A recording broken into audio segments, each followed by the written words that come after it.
Hello, everyone. Welcome to another review from Simply Nerdy. I'm your host, Steven. I'm joined today by Jack and Kelsey and David. And we're here to review Split Fiction. And I know it's been months since the game's release. Only months, been like more than a year, well, more than half a year. Oh, better. No, it's only been like 3 months because I played it on Switch too. So Exhibit A, that's why it's taking so long. We wanted to wait for more panel members to have played it before we reviewed it.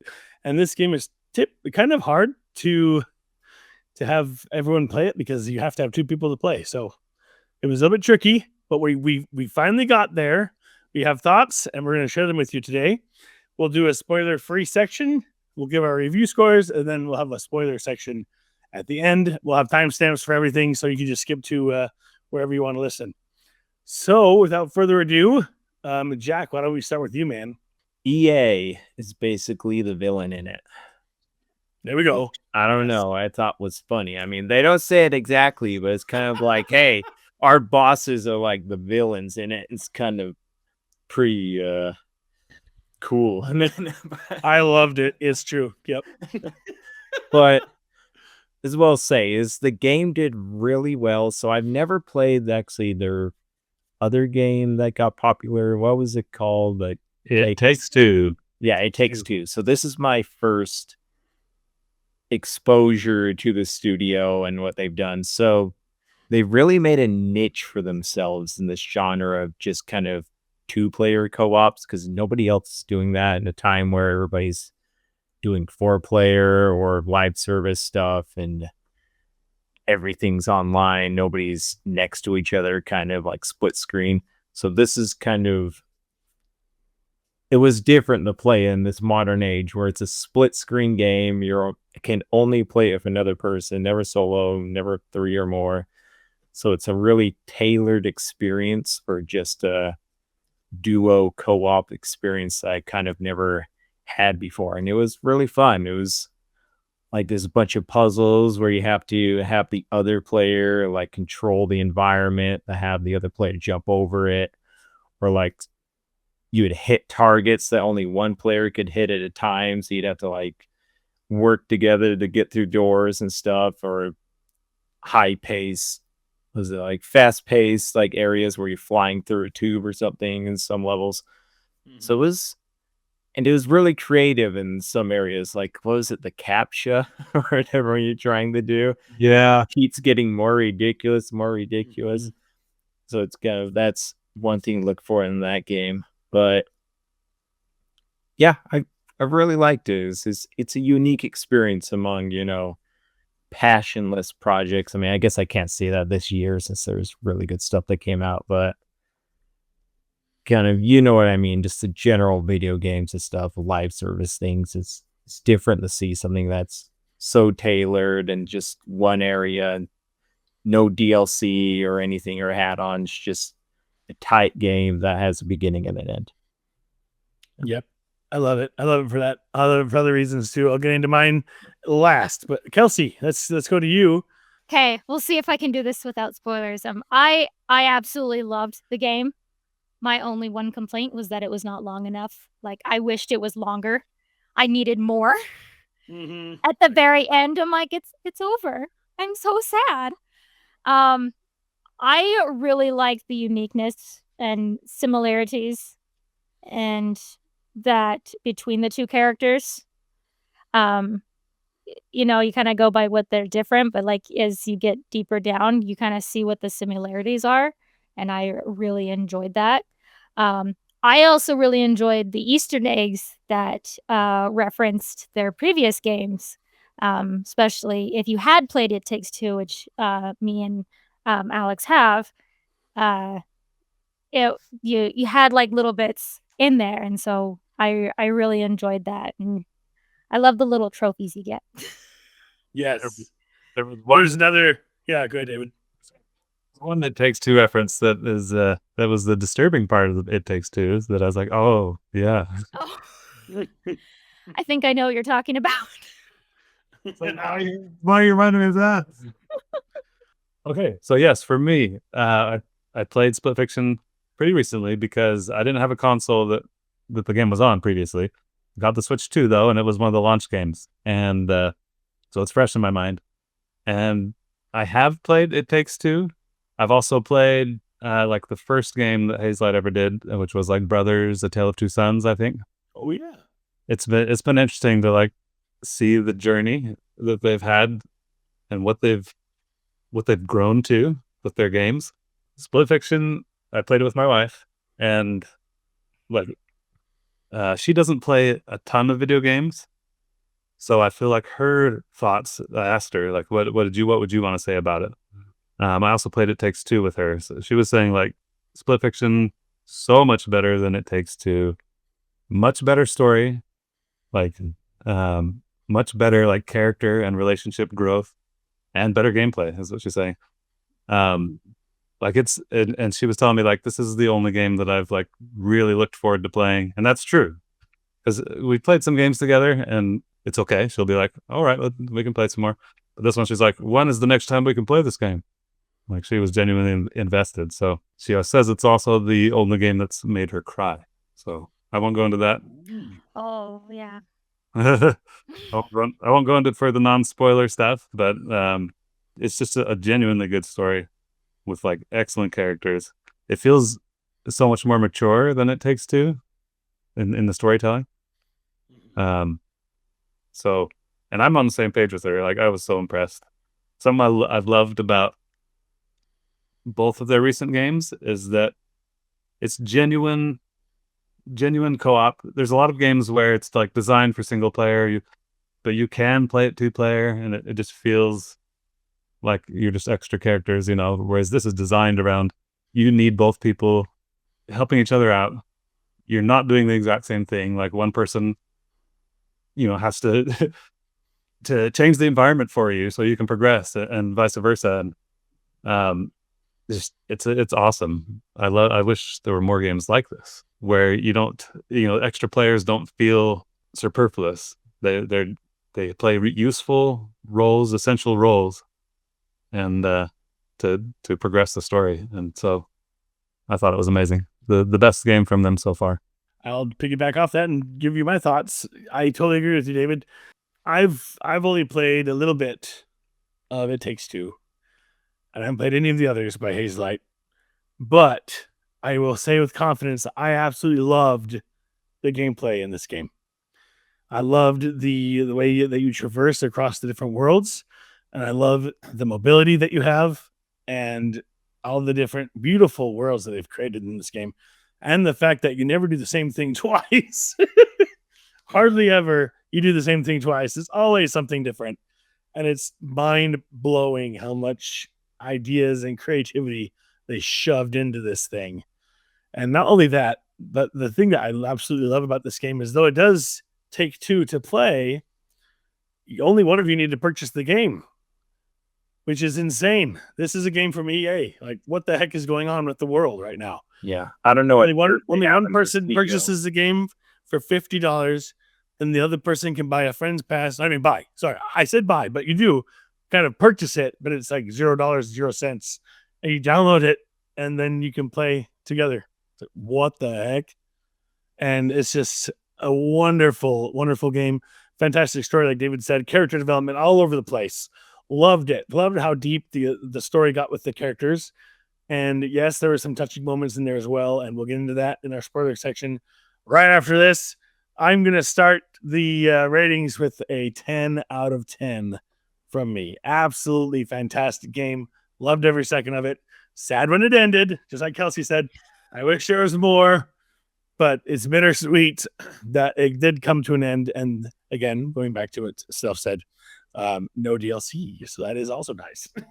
It's all a complete little package, but dang, I want more. Hazelight, I can't wait for your next entry. Jack, score 8.5 out of 10.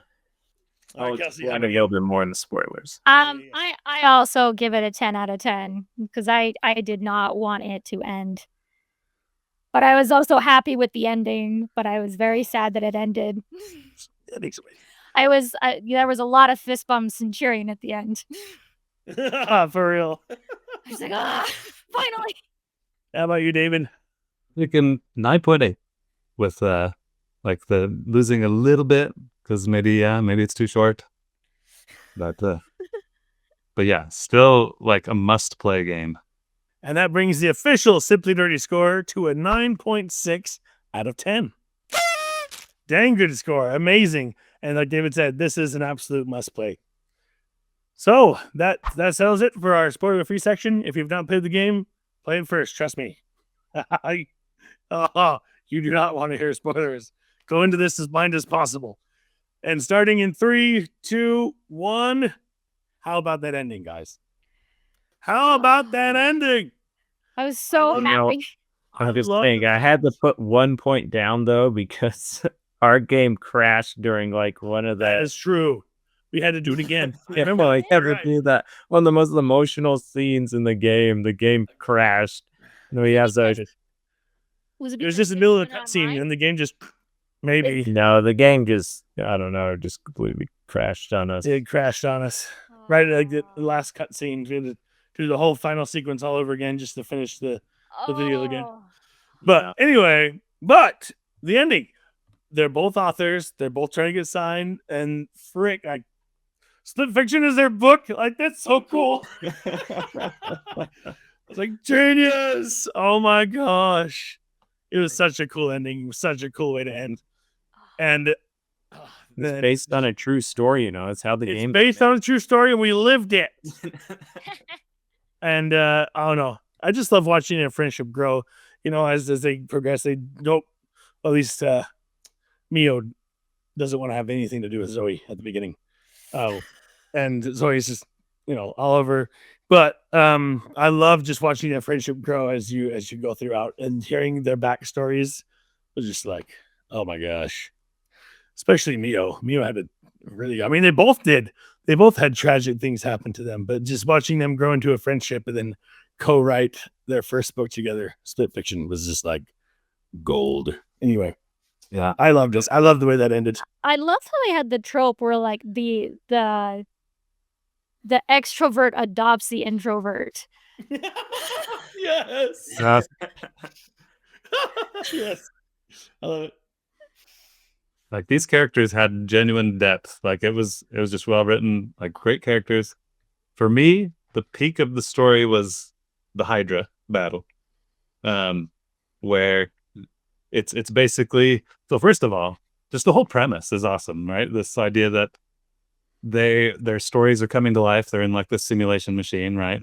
And they get to experience their stories. And but obviously they're trapped in there because of malfunctions and finding out that the company's shady. Yeah. EA is shady. That's good. That's right. EA, yep. You didn't want to hear it here first. Okay, go ahead, Dave. But yeah, so they're progressing through these stories, and I thought it was genius how you go from like these are our stories, these including our stories that we didn't submit. Like they're like mining our stories. But then like going from there into their subconscious. And now, like, these are the stories that, like, we haven't even formulated, right? This is just, like, what's in the back of our minds. And that's where you get, like, into their backstories and tragedies and things. Like, that was just a genius progression of what I was blown away. And so the part I'm talking about, the Hydra scene, it's basically the backstory for Zoe. And her sister. Right.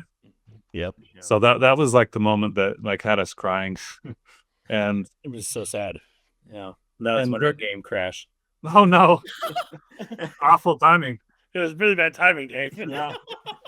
And you had to redo it? Yep, we did. It was bad. Like, is like I think the moment I'm thinking of, though, the Hydra, you battle it for a bit, and it like swallows your characters, right? And then like one of you has a light and you're trying to find Zoe and she's trapped down there. You have to like reach to her, and then you're carrying the light and you have to like protect her, right? Yes. So you have to like stay together and like avoid all these obstacles and threats and get to the end of this path. And it was just, the music was amazing for that scene. Like it was just like I feel like my wife and I were listening to it and doing like a musical study of what makes this song amazing. Like it sounds like a minor key, but it still sounds hopeful somehow. And it was just an epic climactic scene. So, lots of spoilers if you haven't played. I forgot about that scene. I played it when it first came out because we have a PlayStation, and I forgot that you go inside the Hydra. It's so cool, and it's really symbolic too, right? Because you have that light, you're shining it for Zoe. Yeah. So Mio, by that point, she's gone through like her reliving kind of her backstory and come to terms with that already, and she can at that point she can offer some hope and some Exactly. Oh man, and the whole time Zoe was the one that was kind of the hopeful person helping Mio through all her difficulties. So, like, I mean, the tables turn. yeah, Yes, they both suppressed the way that they grow because Zoe hid all her grief and anger. No, sorry, Mio. Mio hid her grief and anger, and Zoe hid it by like suppressing it down. Yeah, and like forcing herself to be cheerful all the time, right? Exactly. Yes. Yeah. Yep. Which I relate to that. I do that all the time. I relate to that. Yeah. I mean, I did like that. It's kind of like Zoe ended up being the one that needed the most help in the end. Oh man. What was going back to the fact that this had so many different gameplay varieties in it?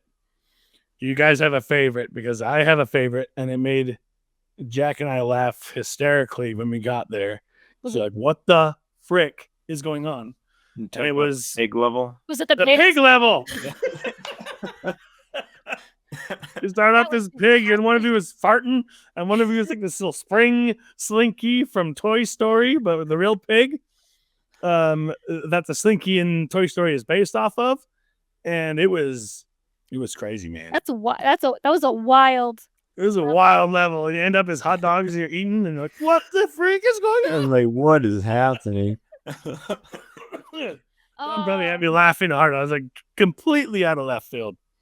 But that's why I loved it so much. I was like, what the freak? But here, those are my favorites. You know, if you were afraid of the dentist, one of those levels is gonna terrify you. Yes, I am afraid of I do not like the dentist. I did not like that one. No. I very much enjoyed the pig level, but the teeth one was just hilarious. The dentist. Bad level, so not good at all. Oh, and I think one of my favorites was pinball. Oh yeah, the pinball. The whole Metroid Morph Ball level. Yeah. That one was so the boat. cool. That was the boat in it. It was fantastic. I love that so much. Yeah, one of the coolest levels visually was the one of like the supernova going off, and you had to get right. Yeah. Like that was star exploding. Visually impressive, yeah. The star exploding. Not to mention the sound design for that thing. So cool. I love how they leaned into the Star Wars Episode 2 thing where it's like all the sound cuts out. And then oh! It's amazing. That was like the only level where my wife and I like got a little bit angry. I was like, we have to shield each other, right? So I was like running. I was like, let's go. And then I died. I was like, where were you? I had to apologize. I was like, I'm sorry. I wasn't really mad. It's not you, it's the game.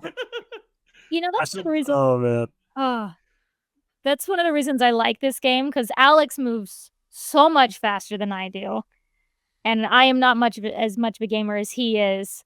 And so he has to slow down so that we could win, because we have to work together. All right, speaking of that, what about the levels where we versed each other? Like, was it the flying one? And then the like snowboarding one, kind of like the futuristic hoverboards. Oh man, hoverboards were fun. Yeah. They were. I mean, those are probably my favorite levels, and not because I beat Steven in the dust of them, but Oh, right, where you're like racing each other. Yeah, yeah. Yeah. Yeah. Oh, yeah. I beat Steven. He knows. He knows. He's a lot of serious there. Just kidding. It's true though. He did, especially but the one where you were riding those dragons? those worms, those dune worms is what I called them. I don't know what they're called. They're not worms, but they're in the sand, and you're riding on top of them. Jackie did beat me in that one. That one I struggled with for a little bit, but it was so fun. I remember It was so satisfying jumping over the walls and like, oh man, and then landing back on your worm. It was so fun. Yeah, you had to like grapple back on them after you jump. Yes, Yeah. yes, it's so I fun. can't remember. Was it the boat where you had like paddle at the same time? Yeah, me and Steven really struggled on that.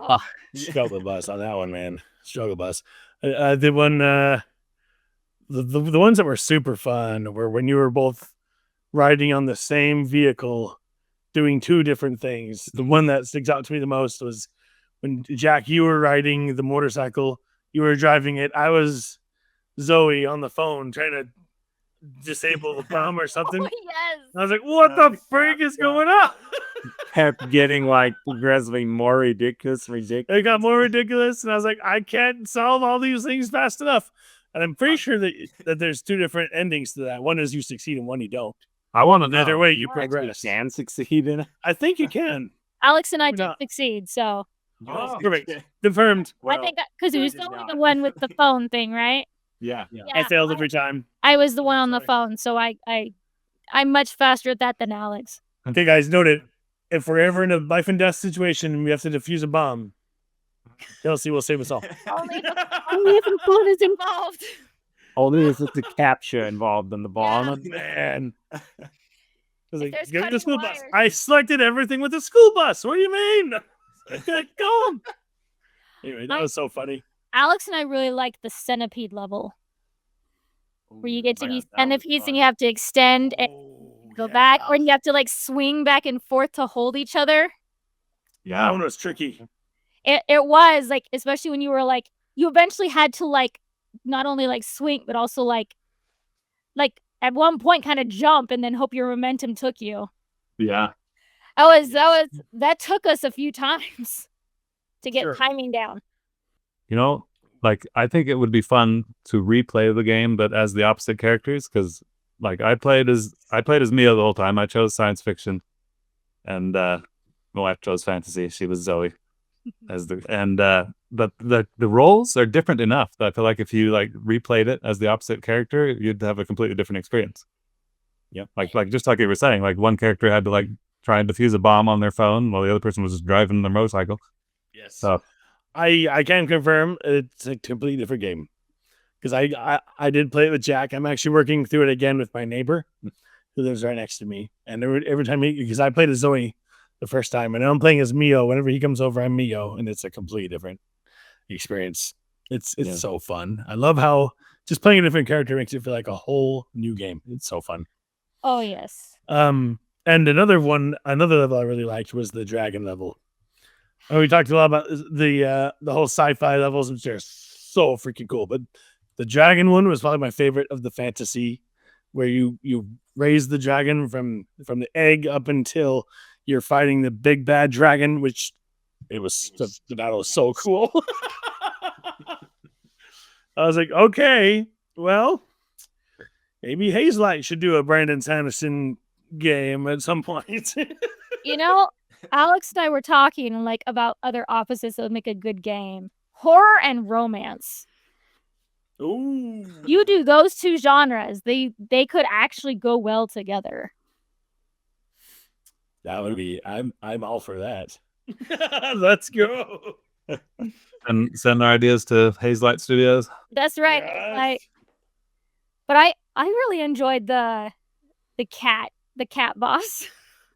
Yes. The ice prince, but it's just like this little tiny kitten and then turns into this giant tiger. And I'm like, this is so fun. It's I just amazing. loved it. For those of you who didn't play It Takes Two, there was some of the references. One of them was the elephant. I don't know how Yes. far you got, Steve. Did you get to the elephant? I don't remember. The elephant is what You I'm talking. clearly didn't, because you would remember this. Okay. Don't It's remember. very tragic. But traumatizing. around that, Oh. there's like the ball that you have to like throw and stuff. Mhm. And I was just throwing it at random things, and I'm like, oh hey, what happens if I hit this bridge? And so I threw it, and the entire bridge shattered, and all the people fell to their doom. Oh no. And I got a trophy for that. Yep, good job, man. Dang. Mass killed everybody. See ya. Shatter this glass. Dang. This button do. I was going to say that I was reminded of another reference. So I talked about A Way Out earlier. There was actually a reference to that in Split Fiction. There's like, I don't remember which level, but it was like the one with like all the shipping containers, I think, and they have like prisoners inside them. And so you can like find one like secret area, and you see these two guys in like these two prison containers, and they're like talking to you, and I think you like pull a lever and they both drop to their death or something like that. But Oh my gosh. anyway, the characters were a reference to A Way Out. So they have a lot of references in there. I'm surprised that EA let a game go that's so anti-AI art. When EA is like all in on all that stuff. So I don't know. I'm like, they made EA the villain pretty much. The CEO of EA was the villain. And the villain is just trying to make this machine that can create ideas, basically generative AI. Let's just say it. And game put a really bad vibe on top of that, just because it put out the statement just how important human art is, and it's just a reflection of ourselves on it. And it's really, once you start doing that through a machine, you really lose a lot of that. I think that was really reflected on the last level. Yeah. Like so when it was just like not the split fiction, but it was a split screen, and it Man. oh my goodness, That looks sick. that level, it was just like, if I got too far ahead or too far to the right or too far to the left, it like the screen like maneuvered, and then Alex didn't have as many places to go, and so we had to like stay together. Yeah. But it shows you the chaos of what happens when it's not cohesive. Right. Mhm. That last level hurt my brain.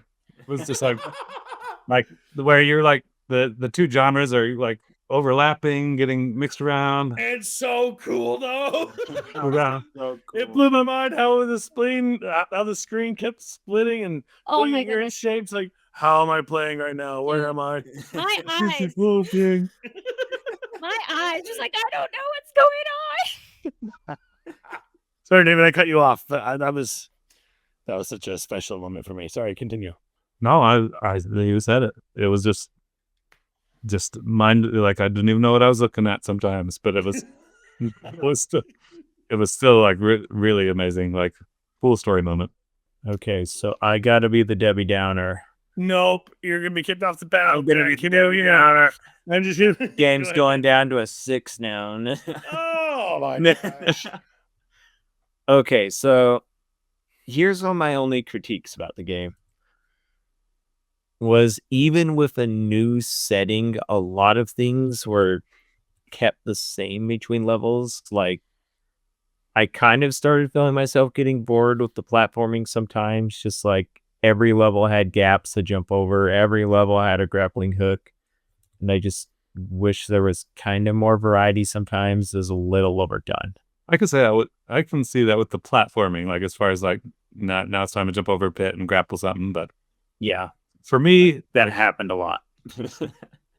I think the different settings were enough to keep me interested, even if there was some like repeat gameplay. So, but I understand where you come from. Yeah. Then another I'll just bring up. So what do you guys think of this? Because I thought, obviously it's really great that it had a bunch of ideas and stuff thrown in, but I could never say that there was a moment the game outdid something it was trying to imitate, kind of. Because, there was a lot of homage and stuff. Like there was the Halo kind of like level. I don't know. It's been too long now. I can't even remember, but there's a lot of home and show the video games don't have. I'm like, I've never been in a place where it's like, dang, the shooting's like better than Halo. Dang, the platforming's better than Mario Odyssey or something. It was an amalgamation of a bunch of stuff, but none of them really were better than kind of, I guess, what their inspirations were.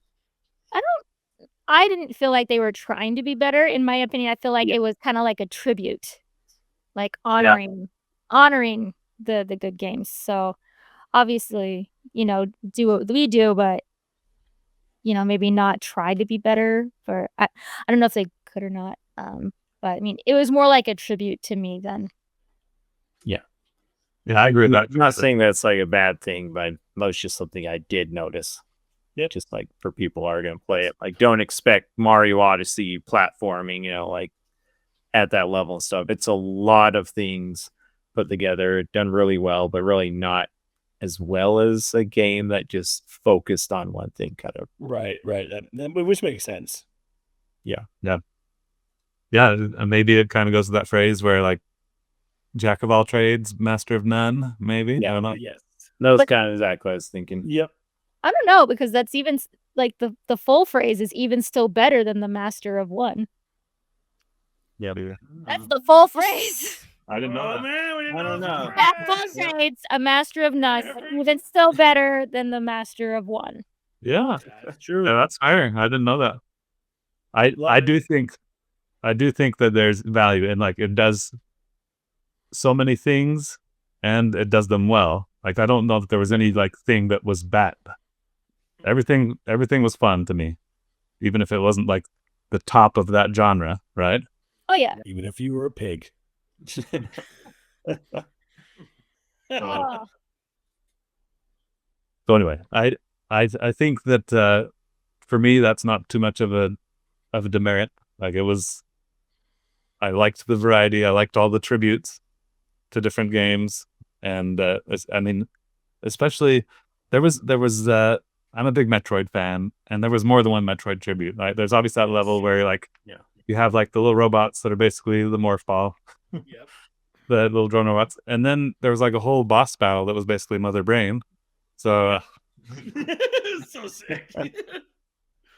so yeah, so for me, like seeing those tributes and recognizing them, that was a big part of the fun as well. So I kind of like the skill level of this game, where I mean, like the challenges wise, for someone who's not. I mean, I do game, but I'm not like as much as my husband or like maybe you guys or Jack or anything. But it was easy enough that I could do it, but not so much that I was like I could still challenging enough, but easy enough that I could get through the game. yeah, I think a big part of that too is that you help each other, right? You have the two players. Yeah. And and so like if there's a part that is a bit more challenging, like you're there to you both help each other get through it. Yeah. So I think it was Mio's. I think it was like her first level when you're like on the floating cars. Yes. Like I couldn't find for the life of me how to make it so that Alex could get to the other side. But it wasn't until looking from Alex's point of view that I could see, oh, hey, there's glass there. Exactly. But like my point of view, I couldn't see it. And he's like, oh, hey. So cool. I love that about this game. Yeah. Awesome. Next one they do, they got to make a Dark Souls level. oh no. No. I want to be able to finish the game, Jack. You were just praising how we could finish the game, Jack. They can make a joke about it where you're dying over and over again. How about you make that a secret level, okay? Like that, a side story. Which, by the way, I still haven't collected all the side stories, so I still need to replay this thing. I mean, There's some stories I missed. how many were there? Because there was 3 per level. I don't know. All I know is I did not get the trophy. I did not get the PlayStation trophy that said all side stories completed. So I know there's some I missed. I think if you look through the chapters, I think there's some kind of indicator that says if there's a missed side story. Well, that'd be nice. Then you'll know That's which nice. order. Okay, I'll look at that then. Yeah. Still, so there's things I haven't seen. Probably But it's missed already like still the best 10 to 10. one. I probably missed it. The best one was the pig. I definitely got the best. That definitely was the best side story. I think one of my favorite levels was another one of the good levels I like was when you're in the arena. Yes. You have to play hot potato with the ball. Hot potato with the bomb. my God. Oh my Me and Steve god. That was oh my goodness. What? No, Did we suck at that or we was rocked? the Stuck beginning. with that. Like you really had to like timing and everything. Like Alex went too fast, or I went too slow, or we have to get here at the same time, or It was a masterful art. That was the Dark Souls level, and then That was the level that had the Gladys reference too, right? Basically, Yes. Exactly. I thought that's what I had going through my head. It's like we're playing a Portal game right now. One thing I want to say about Did the we side ever get story. the portal gun? What's that? Did we ever get the portal gun anyway? I don't think so. there was a You know, portal gun in the We game. need that. They should do that. We should get another Portal game is what we should do. Yeah. Well, Valve doesn't make games anymore, isn't it? For real. But David, I was gonna say regarding the side stories, that was something I loved about the pacing of the game because you have like the long main chapter, right? The kind of, but those side stories were like always felt like a really nice break. So it just made the pacing feel good. Like if you started to get a little bored of the longer chapter, you'd be like, oh, there's a side story. It's going to be about a flying pig, like just something that felt like a really refreshing change of pace for a short little story, and that worked way better than I expected. So that's something else I really enjoyed about like when you get to the subconscious levels and suddenly they're not doing side stories anymore. It's like I kind of missed them. Oh no. yes. But the stories ended up being so good that it didn't matter too much. But it just was a cool, from a pacing, gameplay, and story perspective, to have those side stories, and they're optional. Like you're not forced to do them. Exactly. But I wanted to do them because they were fun. Yeah, they're so different than what you're doing. Yeah, they're wacky ideas. It's fun. Oh yeah. What about the wizard level? Yeah, that one had like a ton of. Even as That's PTSD right. from that one. You kept shocking me with the cloud, Jack. Yeah. I just walk around and just get struck by this lightning, Turning you into Kizu or something. I don't know. I don't remember this one. and you Oh you yes. turn different potions. You turn into different things. Yes. And Jack okay. would drink a potion, become a little storm cloud, and strike me with lightning every couple seconds. Yeah, that sounds like Jack. What is happening right now? Will or something. I mean, have you met his brother? They're very similar. Yes. But Steven got me back at one point though, so it's all good. Nice. Revenge was had. Anyway, is that all we have to say about the game? Is there anything else before we wrap it up? I think that's it. I just like we were talking about. Like we've just been reminiscing all the good stuff here. It's just a must-play game, and Really good. I want to. Sorry to interrupt. Sorry, go ahead. Oh no, go ahead. I just want to kind of end by saying the Switch 2 version was really great. Like it's probably not the optimal version to play it. It's probably, I think it might be 30 frames per second instead of 60. But you are like playing split screen where the game is rendering twice, completely different environments.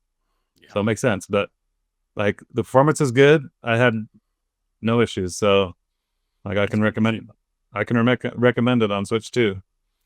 Sweet. That's good to hear. Yeah, because we never played on Switch 2, and you did. Thanks for that tip. Played it on That's good to hear. PlayStation 5. All right, guys. Anyway, let us know. Oh yeah, how much and it is cross-platform. That's the great thing about it. And it is cross-platform. That's a good last point. I love that. And this doesn't feel like EA at all. But let us know down in the comments below what you think of Split Fiction, if you enjoyed it. And hopefully you've played it since you are at this point of the video. But if not, and we just spoiled everything for you, are you still going to play it? Let us know down in the comments below. And let us know what your favorite world was, because we love to reminisce about this game, and we love to hear your thoughts. And just remember how great this game really is. And until next time, don't forget to subscribe, like, and ring the notification bell so you're notified when we do have it next time. And until next time, everybody. Keep it nerdy. Nerdy.